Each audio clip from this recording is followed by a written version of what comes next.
Episode 2: The Day Maya's To-Do List Betrayed Her. These series are for anyone struggling to stay productive. Don't forget to subscribe so you don't miss out on the next episode.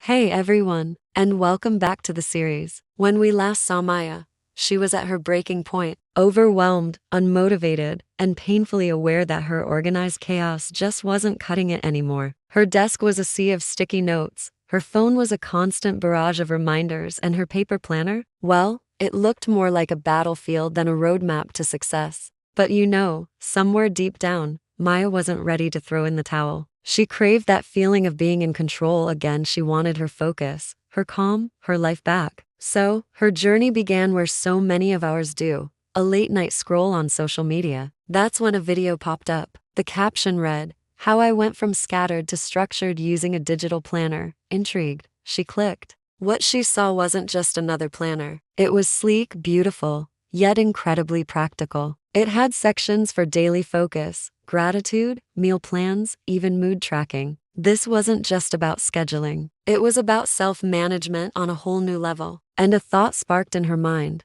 Could this be the reset I've been looking for? That very night, Maya downloaded her first digital planner. And right away, something shifted. For the first time in what felt like forever, she was actually excited to plan her day. She dove in, customizing her pages, color-coding tasks, and gathering all her goals into one clean, organized space. Every idea, every priority, every routine, and every reflection finally had a home. In that moment, it felt like she was truly reclaiming her life, one digital page at a time. But as we all know, a new tool doesn't magically solve old habits. And that brings us to the day Maya's to-do list betrayed her. It started perfectly. It was a bright Tuesday morning, coffee brewing, her favorite playlist humming softly in the background. Her digital planner glowed beautifully on her tablet. Maya smiled, feeling that rush of motivation. She was ready to conquer the day. She opened her planner and started listing every single thing she wanted to achieve. She told herself, "Today, I'm going to be productive." Famous last words, right? By noon, that initial burst of energy had completely fizzled out.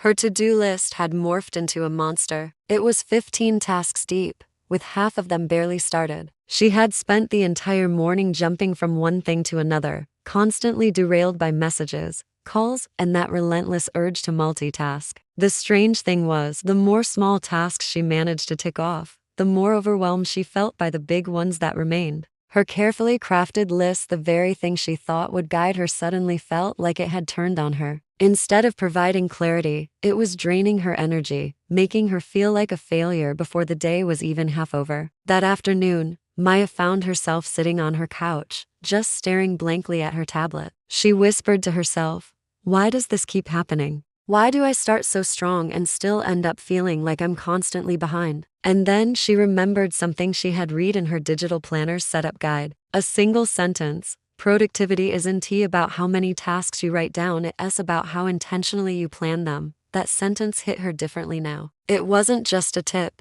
it was the entire key. Maya realized her to-do list hadn't betrayed her at all. She had betrayed her own focus by trying to do everything all at once. She had created a list, sure, but she hadn't created a plan. So, she went back to her digital planner, ready to start again, but this time, with a new strategy. She didn't list 15 things. She picked just 3, her top 3 priorities for the day. She set a timer for focused work sessions, committing to single tasking, and just as importantly, she scheduled breaks, giving herself permission to pause and breathe in between. She learned to highlight what truly mattered and ruthlessly delete what didn't. And slowly, but surely, things began to change. Tasks stopped feeling like a heavy burden and started feeling like meaningful progress. Her planner was no longer just a tool. It became her accountability partner, her motivator, and a mirror reflecting her own intentions. That was the day Maya truly began her productivity reset, not by trying to do more, but by learning to plan better. Her journey is far from over. What happens when you combine intentional planning with a powerful routine? That's what we'll explore next.